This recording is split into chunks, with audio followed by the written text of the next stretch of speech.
안녕하세요. 하루하루 차곡차곡 삶을 쌓아가는 저는 하루입니다. 흔히들 노잼 시기라고 하죠. 뭘 해도 재미없는 왜 사나 싶은 그런 시기. 혹시 그런 때를 지나고 계시진 않나요? 지금은 아니라도 다들 한 번쯤은 겪어보셨을 그런 시기를 저 역시도 숱하게 지나왔는데요. 오늘은 제 마지막 노잼 시기에 읽었던 저를 그 어둡고 칙칙한 수렁에서 건져내준 책 2권을 소개해드리려고 합니다. 거창하게 인생책이라고 이름 붙이기는 좀 그렇지만 저에게는 안개 속에 있는 것 같을 때 이정표가 되어준 책이고 무릎을 탁 치게 만들었던 그런 책입니다. 바로 시작해보겠습니다. 첫 번째 책은 이어령의 마지막 수업입니다. 김지수 작가님이 암투병으로 여명이 얼마 남지 않으셨던 시기의 이어령 교수님을 인터뷰한 내용을 모은 책인데요. 사실 부끄럽게도 이 책을 읽기 전에는 교수님에 대해서 잘 알지 못했습니다. 제가 아는 건 문학을 하신 분이 장관을 하셨다. 축소지향의 일본인이라는 책으로 유명하시다. 팬이 많은 만큼 안티도 많은 말 그대로 스타셨다 정도니까 사실 이분을 안다라고 표현하기도 좀 어렵겠네요. 그래도 시대의 석학이라고 하고 보기 드문 지성인이라고 하니까 한 번은 읽어봐야 하지 않을까라는 그 마음을 늘 가지고 있었는데 마침 이 책이 나와서 읽기 시작했습니다. 어려운 말들이 잔뜩 써 있을까봐 바짝 쫄았었는데요.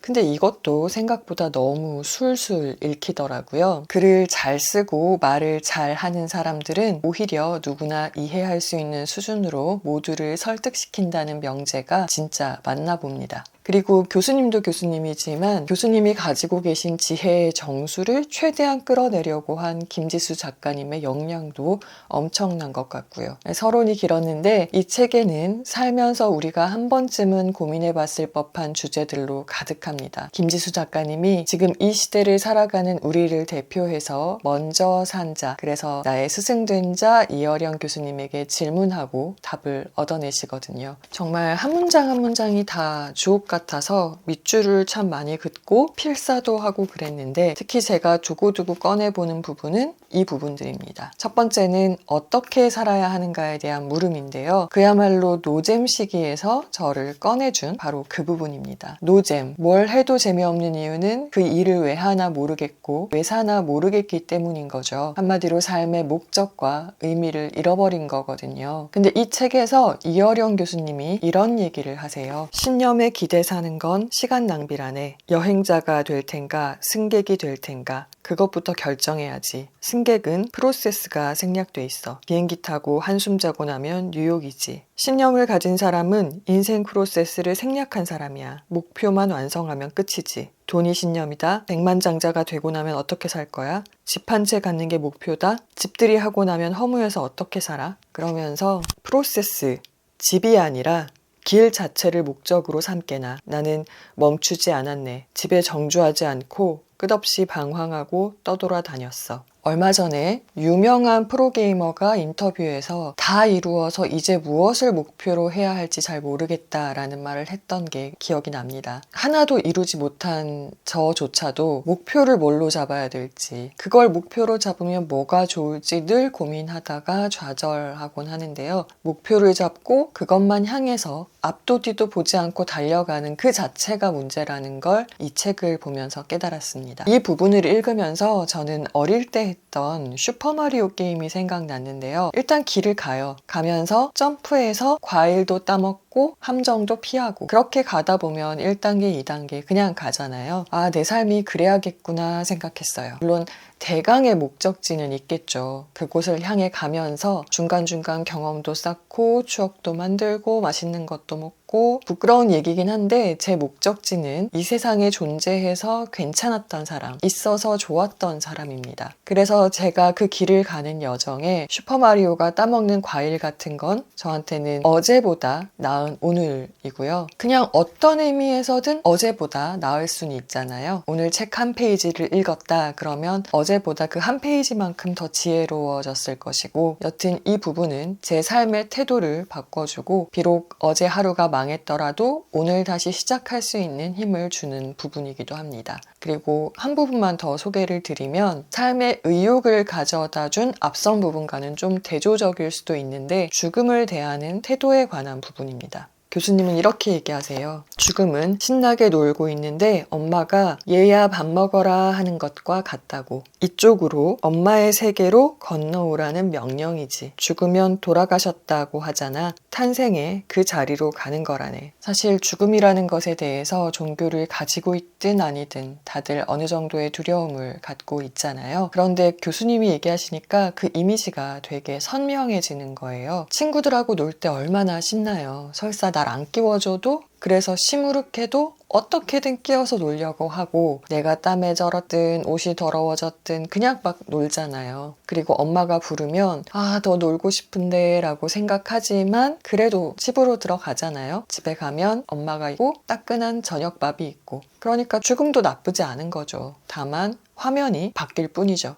그리고 저는 여기서 다른 깨달음도 얻었어요. 엄마가 부르기 전에 먼저 들어가는 건 아니다. 엄마가 부르기 전까진 신나게 놀아야 한다. 그리고 얼마나 놀든 아쉬움은 남는다. 아쉬움이 남지 않는 어린아이는 없다. 그치만 집으로 돌아가는 그 순간에는 친구들과 즐겁게 헤어지고 미련 없이 집으로 돌아간다. 삶과 죽음에 대한 이 명징한 비유 덕분에 제 삶은 참 많이 바뀌었습니다. 이만하면 이정표가 되는 책이라고 할 수 있겠죠. 그래서 이 책은 두고두고 꺼내서 읽어보는 귀한 책입니다. 다음 책은 좀 의외일 수도 있을 것 같아요. 바로 이 책, 이나가키 에미코의 퇴사하겠습니다 입니다. 앞에서 그렇게 삶에 대해서 열변을 토해놓고 갑자기 퇴사라고 싶으시겠지만 일단 끝까지 들어봐 주세요. 작가님은 아사히 신문이라고 일본 유수의 신문사에서 사회부 데스크까지 지내신 분으로 현재는 퇴사하고 자유인으로 살고 계신 분입니다. 띠지에 있는 이 앞으로 헤어가 자유로운 그녀의 상징과도 같다고 볼 수 있겠네요. 인상적이죠. 처음에 밀리의 서재에서 읽고 이 책도 너무 좋아서 구매해서 다시 읽은 책인데요. 이렇게 띠지에 보면 도망치고 싶을 때가 아니라 자신에 대해 돌아보고 싶을 때 읽을 것이라고 되어 있는데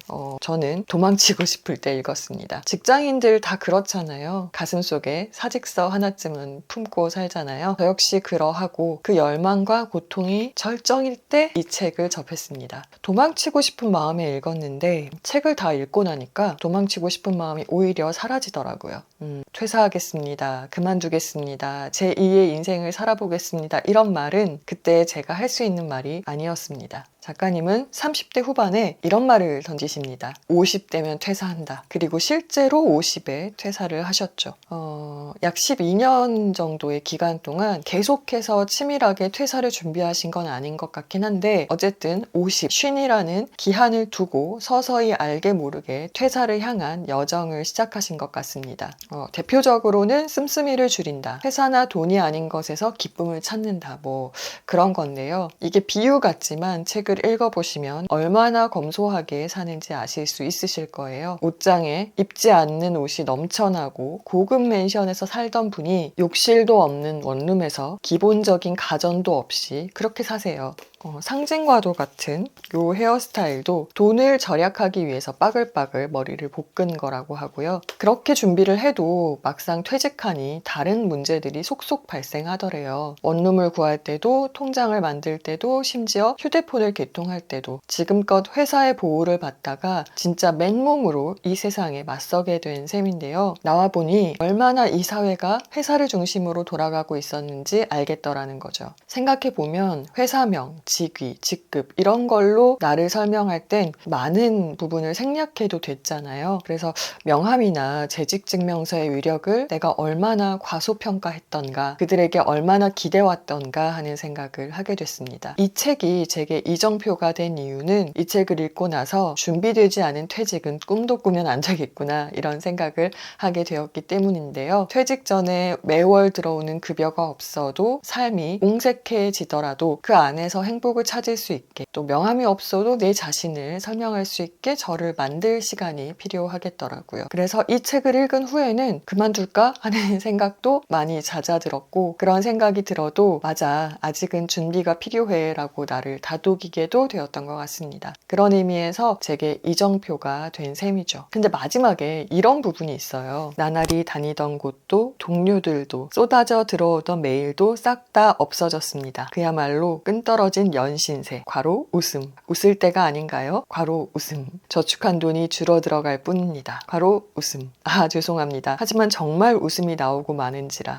왜일까요? 그건 아마도 내가 자유롭기 때문일 겁니다. 이 부분이 있어서 저는 여전히 퇴사 후에 제 삶이 기대되고 설렙니다. 기쁘고 설레는 마음으로 초장기 플랜으로 퇴직을 준비하고 있습니다. 이상 제 삶의 나침반 이정표가 되어준 책 2권을 소개해드렸습니다. 취향에 안 맞으실 수도 있으니까 도서관에서 빌려 읽으셔도 되고 밀리의 서재에서 보셔도 됩니다. 책은 어차피 취향이니까요. 그럼 오늘도 와주셔서 봐주셔서 감사합니다.